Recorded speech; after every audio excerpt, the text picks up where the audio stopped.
listen, we wanted to first welcome you to this edition of the Operator Meetup. We are going to be continuing with Foil February, where this month we're really going after the understanding of foil and the technical challenges and opportunities from a sales standpoint, from a production standpoint, from a design standpoint. And we are so lucky to have our host, Ken Huizenga, to lead us through the discussions today. Ken, how you doing, buddy? Oh, great, Kevin. How are you? Good, good. So listen, Ken, let's kick this thing off. I think a lot of people, when they get into digital embellishments, one of the biggest selling points, I think, to digital embellishments really revolves around digital foil. People are loving how that refracts the light. You have so many different types of foils that you have. From your standpoint, what are some of your thoughts regarding not just the applications, but some of the troubleshooting that you've run into as an operator and shop owner and manager on the foil side? Well, I think that the foil ends up being the biggest value add, right? I mean, you can do raised printing, you can do a little bit of gloss here and there to bring out elements, but the bang for the buck with foil is just huge. Everybody thinks it's top dollar. Everybody thinks it catches the eye. If you're going to put something in the mail and you want people to notice it, I guarantee foil is going to grab their attention every time. Right. But from a technical aspect, it can present some interesting challenges because artists like to think that just any element that they can possibly dream up can become foil. And what they neglect to understand is that you're not supposed to do small type. You're not supposed to do fine details. You're not supposed to. Yeah, I mean, you have to imagine you're putting down a few microns, maybe 30, 40, 50 microns of foil. It's raised. It has a little bit of a rounded edge to it. And you're expecting foil to stick to the entire rounded edge. So you get too small, it'll actually jump it like a ramp instead of adhere to it like a wrap. Right. So those are some things that you have to think about from a design point of view. And then as an operator point of view, those things become crucial to you too. You need to be sure that when you print your first sheet, or if you can get to a file early in the process, let's just say the file gets uploaded to your machine and you can take a look at it a couple days ahead of time. It's a real wise thing to do because you might find out that, hey, did you intend for this to have foil? Did you realize that this element's too small? You can avoid a lot of problems right from the get-go by just looking at the file ahead of time. And it can be really helpful as an operator to not have those delays because you're always going to be under the gun. Sure, sure. So you ran foil for many years with your JETvarnish. What are some of the operational tips and tricks that you think that people should know about? Stuff that maybe wasn't taught to you, stuff that you picked up along the way. Is there any good wisdom that we can talk about from your experiences? Pages and pages, my friend. I guess let's look at it from the start, okay? Because I think that's a place where a lot of problems can creep up. I don't know when most shops take a look at, oh, hey, there's an order coming in. They estimated an order, but it's rose gold foil. Do I have rose gold? I mean, sometimes those foils, if you're not going to pay for extra shipping, can be a week to 10 days out. So you need to really think about it early in the process. It'd be great to get that rapport with your estimators and go ahead and talk to them and say, hey, if you guys see this stuff coming, would you please come directly to me and not necessarily a buyer? It might get lost on a buyer's desk, and you don't want that to happen. Oh, we were waiting for an order big enough. You really can't afford that when you're in the embellishment business because you've got small runs, you've got them coming through often, you've got repeat orders, which, hey, if you're doing foil and you're doing embellishment, I guarantee there's going to be repeat orders. But you also have to take a look at if you do have inventory. A big warning that foil starts losing its efficacy after 1 year. Do you think most people know that? Is that? I don't think so because I've gone into some shops and they show me all this foil and it's in boxes, and I pulled boxes back and looked at it and I see that it's from 2013 because they had a job, on their other equipment or for embellishment. Obviously, I mean this technology didn't come out till the mid-teens, but even 2018, 2019, it makes me laugh, especially the silver. For some reason, silver tends to lose its bonding layer a lot quicker than the other foils. So keep it tight inventory. Hopefully you're cutting your own foil. It's a huge way to save your company money. I mean, a linear foot of 25-inch foil, which is how they sell it, can be sometimes as high as 30 cents a linear foot.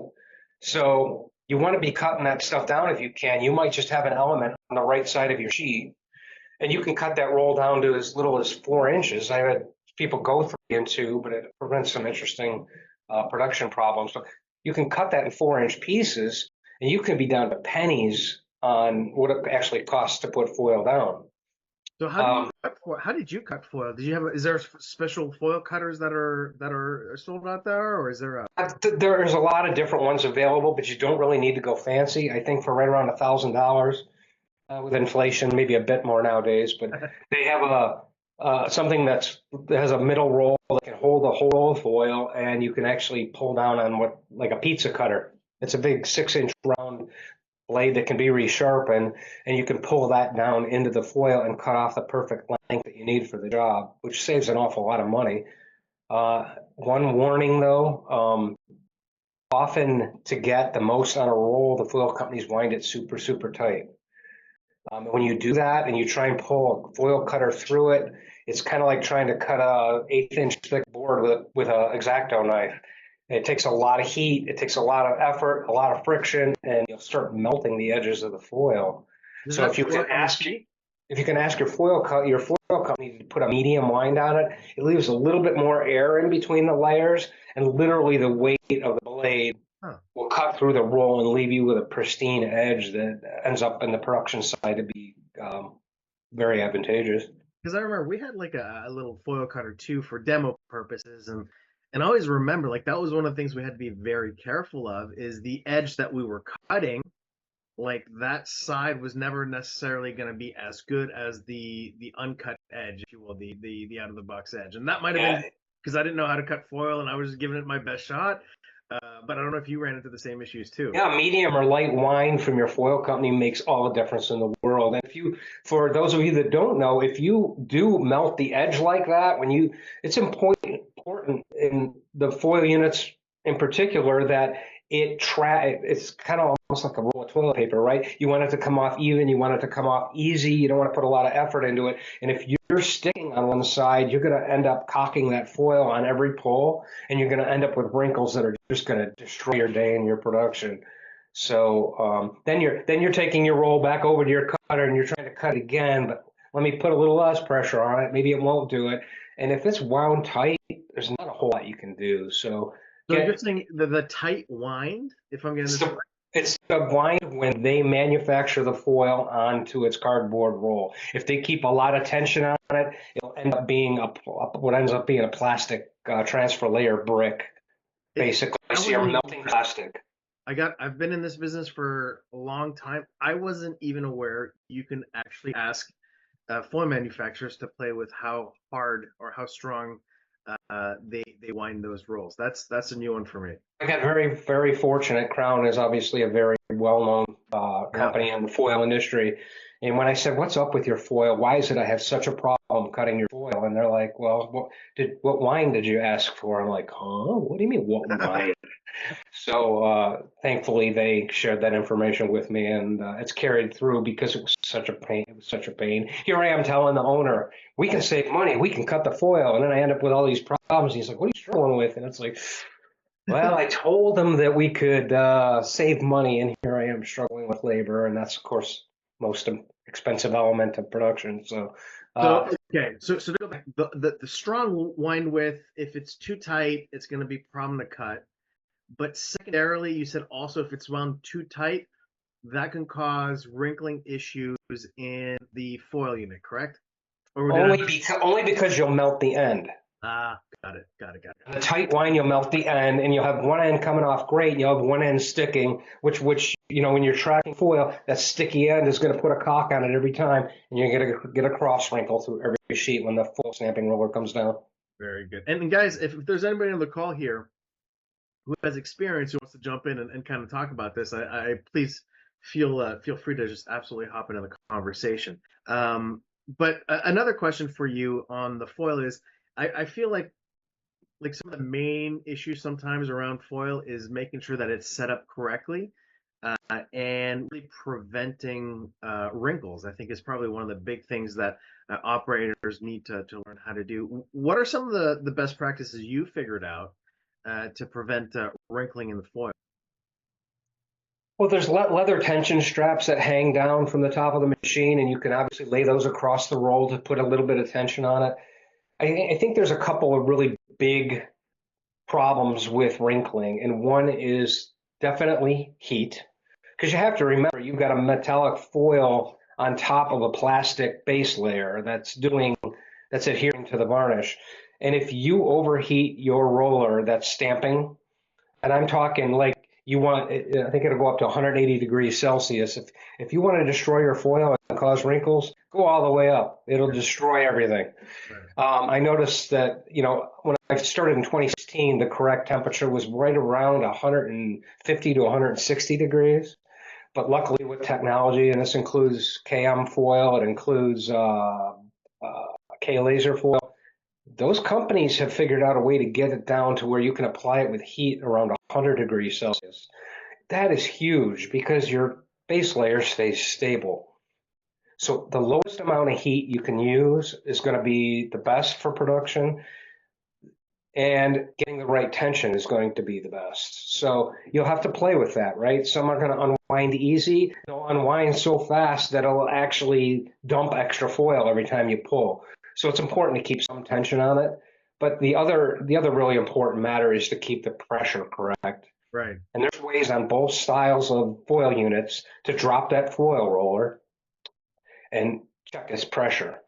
Now, when you check pressure, I don't know how many of the operators are familiar with folders, but I like to use that analogy because of the correct pressure for a folder roller is you roll a piece of paper in and you try and pull it out. If you're using every force you have, it's too tight. And if it's sliding right out without any force at all, it's too loose. So what you want is a slight drag. You want to easily be able to pull that sheet out, but not have it be too easy. Now, why is that important? That's important because you want it to track through the machine. You don't want it to be driven through the machine. Right, right.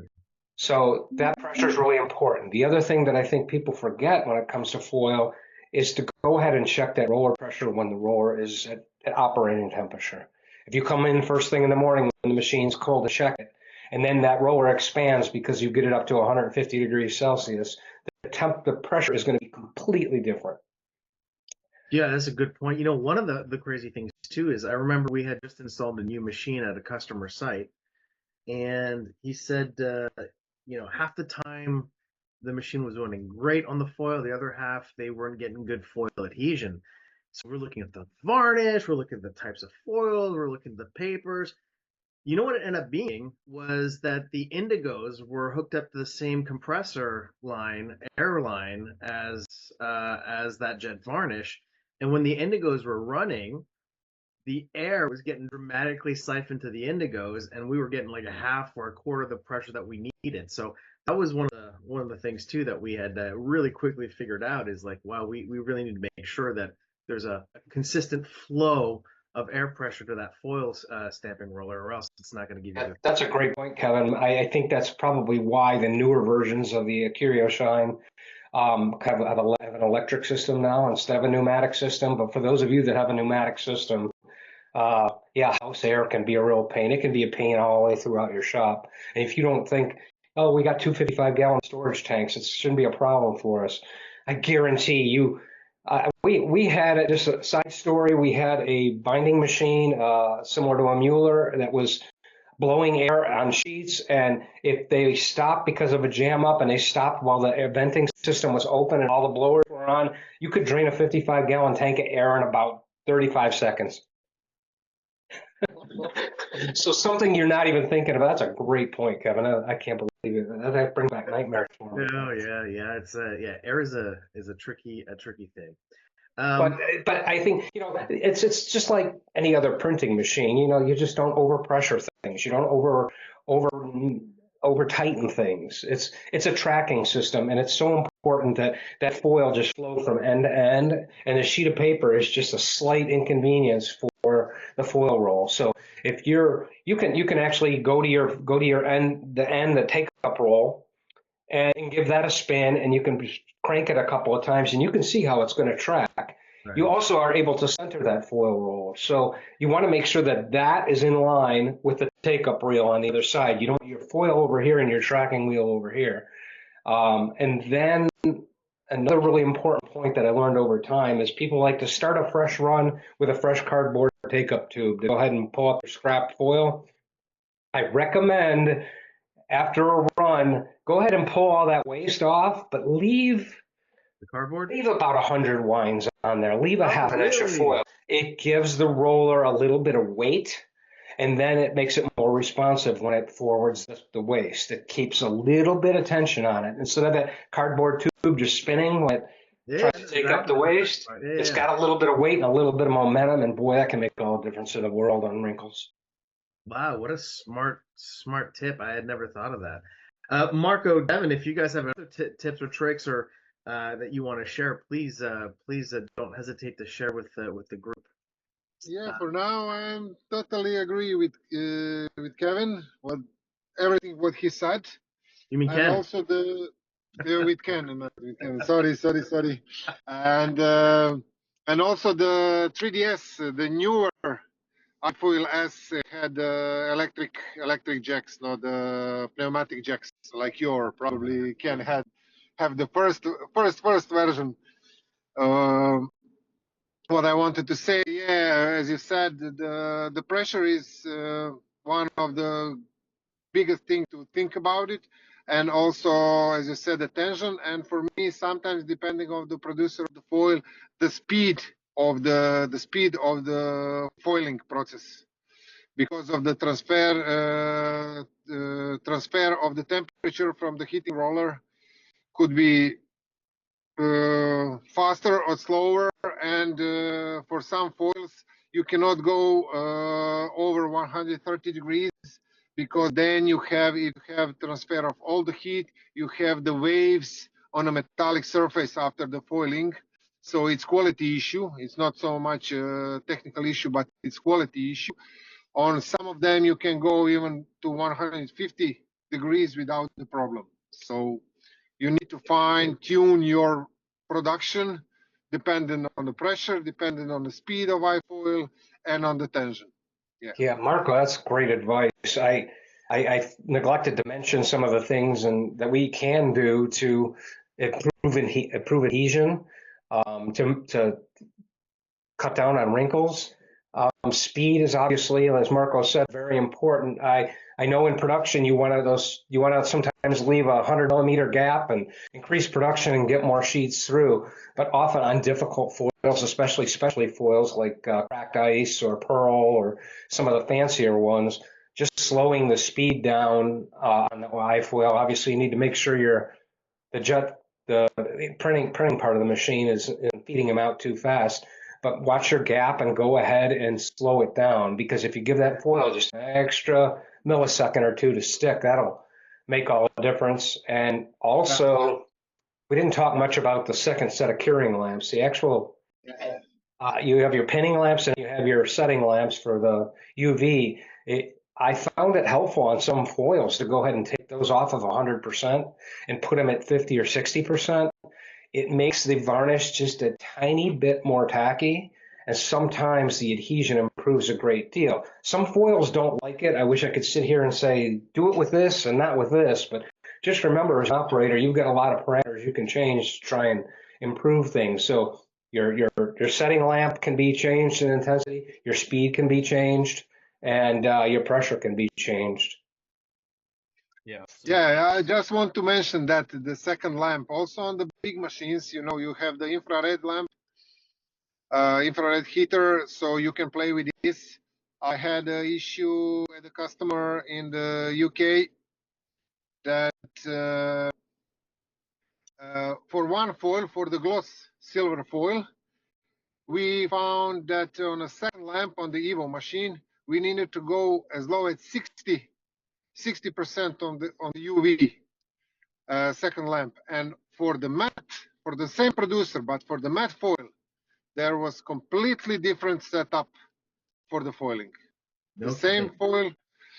It was really, from me, what I knew as a, let's say, the trainer and operator, it was always go from 100 maybe to the 80%, and you can manage it. But for that foil, we 60? needed to go to 60. Yeah, to 60 Wow, on the I've never Evo. heard of that. And they I've look had to good? go. I've had to go And much for lower the as well. MGI, yeah, for the MGI foil, I tried on the other customer for the MGI foil, shiny, new series of the foil, shiny series. When we go below 80, you don't have the good transfer of the foil. So Wow. it's really dependable of the producer of the foil, what glue he's using. So basically, as Ken said, operator can play a lot, and need to fine tune for the each foil, even for the same producer, but the different foil. He need to try. He need to find the sweet spot for that foil and foil it. Wow. Yeah. Foil it. And, yes. and the, Oh, I think Devon's trying to say I'm something. sorry, go ahead. I'd like to add to that. So yeah, so different foil manufacturers, a lot of the times they different foils can have even same manufacturers, but different that gets to operators this foil. So what you can do is actually get you some white paper to just start getting the foil so you're not wasting your job. But one thing I'll do is go ahead and put like a larger quantity of 20 for the quantity, but then give the separation, a large separation of like 20 seconds, and this way you can let one sheet feed at a certain setting, and then you kind of stop the feeder, and then you can adjust, see how the foil adheres to the varnish on that first sheet, and then you can tweak settings, maybe lower your curing or change your heat a little bit, and that way you don't have to keep relaunching the job every sheet, and you have to go through hitting play again and again and again. You can kind of just stop the feeder, allow one sheet to feed, change settings, and then bring the feeder back up, allow the next sheet to feed, and that way you kind of speed up the process of finding which setting you need for that particular foil. A great point. And you probably get a lot less steps in during your day too. That's true. And Devon brings up another good point. I know we've had this debate recently in another talk that we had. I had told people early on that maybe don't turn your foil on until you've got your varnish nailed, like everything's in position, everything looks good. And then I started thinking about it more and more. And, if you cut your foil down, you could be talking about pennies a pull. And even though you want to save money, it might be a good idea if you're foiling that job to go ahead and turn it on, even though you're not ready, that you are setting up, because it might make a few elements pop out that you didn't know were there. It might help you realize that, hey, I'm putting foil on my cut marks. What am I doing that for? That's a waste. Maybe I can trim this down to where I can actually have a smaller roll of foil. You might see that you got a wrinkle on your setups. So I think, thinking back, I think that's not necessarily good advice to not have the foil on. I say go ahead and turn it on. It may help you. Every sheet that you're putting through to check for your varnish, you might be able to troubleshoot a foil problem at the same time. That's going to actually save money in the long run. Good point. So, Ken, tell me, a lot of people invest in foil, and foil is not necessarily the cheapest thing that's out there. What have you found when it comes to like storing the foil itself? Have you found anything that works better? Can you just leave it wherever? Or a lot of places I see have it like under lock and key in like a temperature controlled room. Others will just leave it hanging around the shop. What are your thoughts? I think the best way to store it, and you have to be a little clever with this because I don't even know if it's available aftermarket, but go ahead and take some 1x type of wood, go ahead and drill a 1-inch, that's a half-inch actually, have to be a half-inch dowel, and drill that about every 2 inches, and go ahead and put a dowel rod through the foil and store it where it's not touching anything. Okay. Have a little bit of air in between the rolls. People often store them on end in boxes and lean them against a wall, and then you end up putting another box on it, and you're leaning it and putting a lot of weight on the rolls and bending them. Some people like to store them on end, which isn't a bad idea. It's better than laying them flat, but that's hard to store vertical rolls of foil. And if you just lay them on a table, That's probably the worst thing that you can do. You're going to get a flat spot. Your air is going to come out where the weight is on the bottom. You're going to end up with a possible lump because you're going to have a completely round roll except on the bottom where you left it on a table for a year and then people set something on top of it. So, and obviously in a cool, dry place is best, right? I mean, something about room temperature, dark is best because your plastic layers can get damaged from UV if they're exposed over and over again. Right. So, I mean, I guess it's not a whole lot different than paper when you think about it, right? Temperature control, try and control the humidity, keep it cool if possible, Right. and it'll make for the best performing roll of foil for sure. Very smart. And maybe we could ask the CAM team here. I remember back in the day, MGI was really only selling two types of foil. There was gold and there was silver. And I think there was also a little bit of matte gold that was available. And from what I understand now, MGI has really rolled out like a whole bunch of different colors and having the ability to do like a low melt. Can you guys just kind of bring us up to speed on what Konica and MGI are doing in terms of the foils that you guys are carrying today? Yeah, they have a number of foils now, whereas before we only had, the shiny silver, shiny gold. But as of recently, we have a number of foils. I think it's like 10 different colors. Some I've actually never seen from other manufacturers. So I believe they're available now, and you can order them through the same website you go and order your consumables through. So yeah, and as far as adhesion and everything, I feel like the MGI foil that we're referring to, this stuff is probably has some of the best adhesion that I've seen with the varnish. Next, I think next would be Kerr's. I enjoy Kerr's. It has a good adhesion to the varnish. So, there's a lot of manufacturers out there that work good on the machine, but I feel like the MGI foil is kind of made for our machine. So, definitely recommend those. Yeah, and from what I understand, it's when it comes to foils, it's like, and I could be wrong, but are you paying for ease of use? Uh, like, is it because some foils are beautiful, but they're so finicky, and from one roll to another, it's totally different settings. And when it comes to like foil, do you find there's like a direct, I guess, correlation between ease of use and price, or quality and price, or what's kind of the correlation that we're seeing in the market today? I've got to say, it sure does seem like it. It seems like, the cheaper foils, it takes a bit more heat, a bit more settings, tweaking to get it to adhere well as, the more expensive foils, it seems like, you have your curing all the way up and your heat low, it seems like it adheres well. So I don't know for sure the answer to that question, but it sure does seem like it from my experience. Yeah. I'd like to add too that if I had $1 for every time a foil company, I would call them and I would say, hey, this ran great. I ordered more. It's not working. Then I would hear, well, embellishment's kind of a new technology and we're always trying to make it better. So we changed the formulation. And it's like, they don't tell you that, Yeah. right? So, I mean, obviously I have some favorites and I know Devon's got his favorites. There's some good ones out there. And I think it's in short order. You can figure it out for yourself. I mean, if you ever want to get a debate going, any one of you operators want to start a thread on who thinks what is the best, that would be great information for people to have on the jetforce.org or .com, sorry. Yeah. And that would be awesome, an awesome debate to have. I'd love all you operators to get on that. Because it's funny, the same machine in 10 different shops, each shop has their house foil, and then they have their own preferences. It's really funny how that actually ends up working. The other thing too, Kevin, I wanted to mention before we close today is to think a little bit about bindery when it comes to foil. If you can get foil away from cuts, as an operator, you want to do that. You can do that in your editor. There's if you have a high amount of varnish, you're trying to really raise things up with the foil, and you have to do two sides. I recommend trying to do the first side before you go home one day, and the other side the next morning, if at all possible. Got to remember, it's pretty lumpy, it's pretty thick. You're putting it on a lot of pressure. If you turn it over, you're going to be like, well, why am I having this low spot here? Well, it could be on the back side.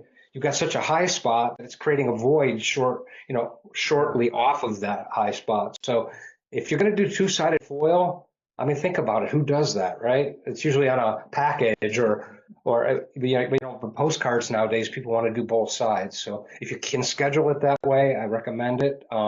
But it's when you put the foil over varnish, you immediately take away the ability for the varnish to oxidize even further. You're sort of sealing it up. So it really kind of needs some time to cure and get super hard before you start stamping on the back. So just one more tip that can save you an awful lot of headache. Great point. All right, guys. So before we wrap it up, we are lucky enough to have three absolute experts when it comes to this machine. We have Ken, obviously gave us a great session today. We also have Devon and Marko, who are on the technical side. Devon, Marko, is there any like parting tips and tricks, any words of advice you have to people out there when it comes to specifically digital foiling? Any last little tidbits of wisdom that we want to pass to the people watching this video today? We've kind of talked about it, but it definitely, start low with heat because, a lot of people I see they're troubleshooting foil and they immediately go to the highest heat. And, that's not generally the case. Some foils just stand better at lower heat. So, like I said, when you're troubleshooting, start low and then just try, run a sheet and then maybe just go up in increments of 5 or 10 degrees and then finally find that sweet spot. Excellent point. How about you, Marko? Any words of wisdom for the foil users out there? Yeah, whatever you find out is the sweet spot for that producer, MGI, Kurz, K-Laser, your K-Laser, or any other, stick with it. Even if the price of that producer go a little up, because if you need to try another foil and mess with another foil, who knows, you will maybe lose a lot more than you gain because of the price. When you set up your workflow, basically stick to it as long as you can. This is my advice. Great piece of advice. All right. Well, gentlemen, I would like to thank you all for contributing to this discussion. Ken, as usual, my friend, I learned something with you, as I do every time you hold one of these sessions. We look forward to posting this. Please don't hesitate to ask questions in the forum. We are all here to help answer your questions and make you the best possible operators in the world. So that being said, thank you everybody for joining us for today's session. Thank you, Ken. Thank you, Devon. And thank you, Marko, for your technical expertise. See you guys next month. Thanks, Kevin. Have a good day. bye, guys.